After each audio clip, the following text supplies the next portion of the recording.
I think we're at a point now with all this information we have, and you got artists that I know made millions of dollars off of their deals, which I didn't, but even they don't want to be where they signed. Justin Lewis Scott, aka Big Krit, born August 26, 1986. Today's feature, around the beginning of the 2010s, had some of the most potential as a new artist coming into the decade. Those beginnings were a special time in hip-hop because it marked one of the significant changes for the culture, a changing of the guard, so to speak, from everything we knew and thought the game was supposed to look like, and the stepping aside of all the artists we held at the top of the game 10 years before, entering the future of what would represent hip-hop from then on. There was no more reign of Jay-Z as the Michael Jordan of the game, whose style reigned supreme and was like a ticket to a Bulls game in the 90s whenever he shared his gifts with the world. There was no more 50 Cent dominance of the early 2000s and the energy he brought to rap music.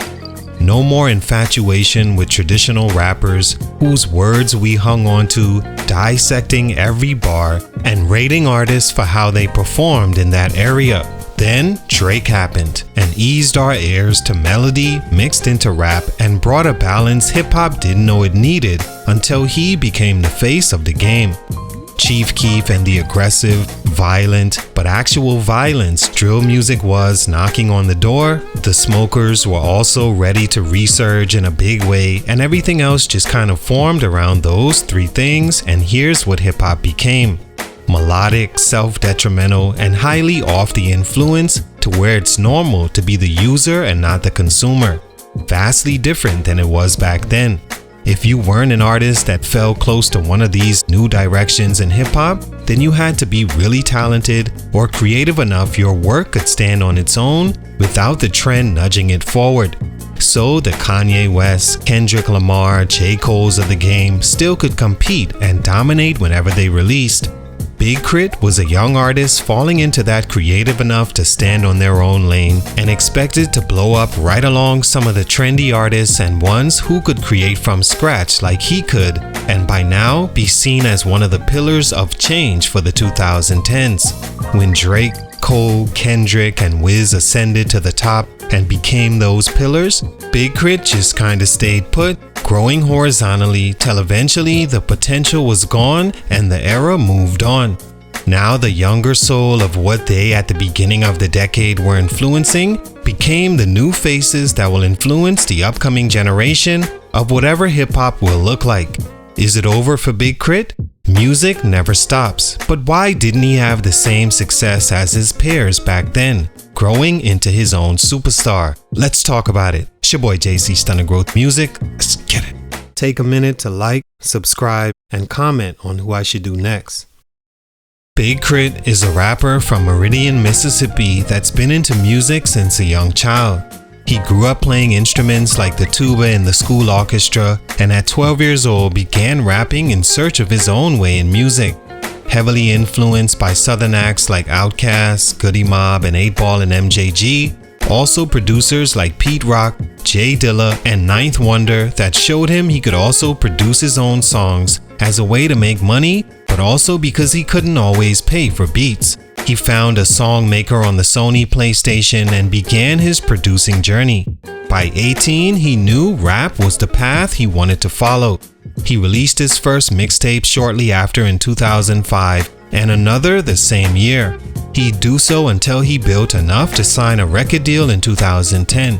He released his highly anticipated mixtape May that year, following a guest appearance on Wiz Khalifa's Kush and Orange Juice, who also featured on his mixtape along with Smoke DZA and Currency. 2010 gave him enough to make the XXL freshman list in 2011 and the cover beside future rap stars Meek Mill and Kendrick Lamar. Stunt number 1, label issues. The toughest and most fragile decision young artists have to make is whether or not to sign to a label, much more who and when to sign over rights to your intellectual property. It seems simple when you're young because the goal for all artists at a certain age or point is they just want their music heard and to feel someone of importance thinks they're good enough. So, like sports, where you hope to get a scholarship and a college team wants you, and then being drafted into the NBA, where another team says they want you and are willing to even pay you to join them. Artists want that too, especially ones from not having much to begin with. So many sign deals and contracts they don't even understand, long as they know someone's giving them money, a place to work, and a peace of mind that someone wants them and has their back. When the part of Def Jam that signed K.R.I.T did, I think they thought they were getting one of the crop of emerging artists of the 2010s, and his affiliations to some of the hottest, along with his own talent as a rapper and producer, enticed them into thinking K.R.I.T would become a star. They also expected to be around longer than 2 months after he signed, but that building was no longer a part of Def Jam, and K.R.I.T was now handled by people that knew little about why he was signed in the first place. He released his first single off his debut album Money on the Floor, September 2011, but began having more label issues clearing samples and having to try to recreate them, and them not coming out the way he envisioned. Says he's had to change it even up to 3 days before the album released. Make matters worse, his album didn't release until June 2012, almost a full year later. He released his Forever and a Day mixtape months before the album just because it took too long and he was worried about losing his buzz, which he did. The album sold just 40,000 first week, a huge disappointment for K.R.I.T, having the label undership the album, and for Def Jam, who thought they had a bigger artist. Many fans felt Forever and a Day could've and should've been his debut album. Stunt number 2, marketability issues. Another thing I think hindered Big K.R.I.T as a rap artist is his marketability issues that, unlike some of his peers, he just didn't have or show at the right time.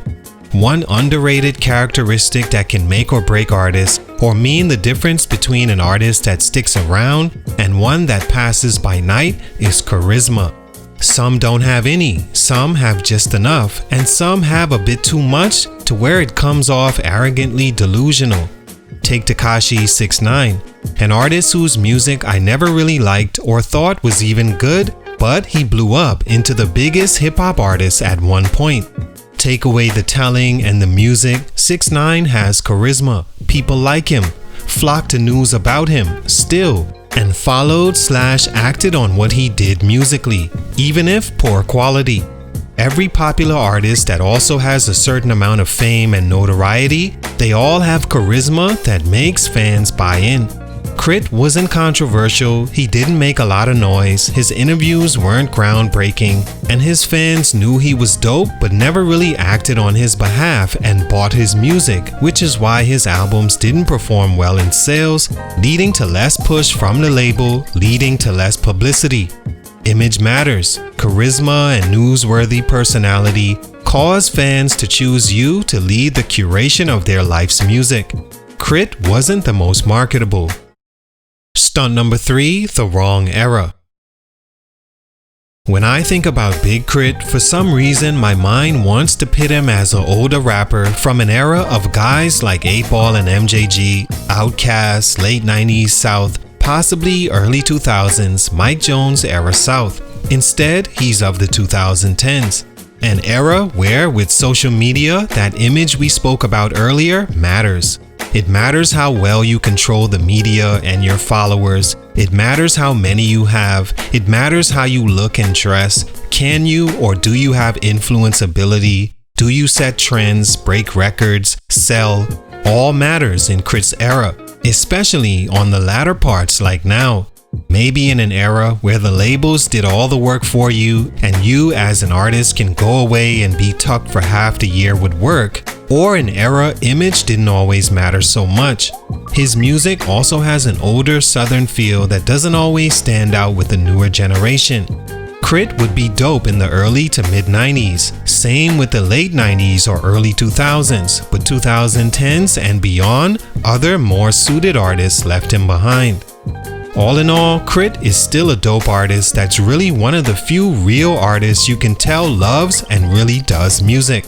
His music is always well put together and well thought out. Just unfortunate he didn't get the right label support or fit in the era he was dropped into like other artists. Salute, much respect, but for these reasons, his growth was stunted. It's your boy JC, Stunted Growth Music, and I'm out.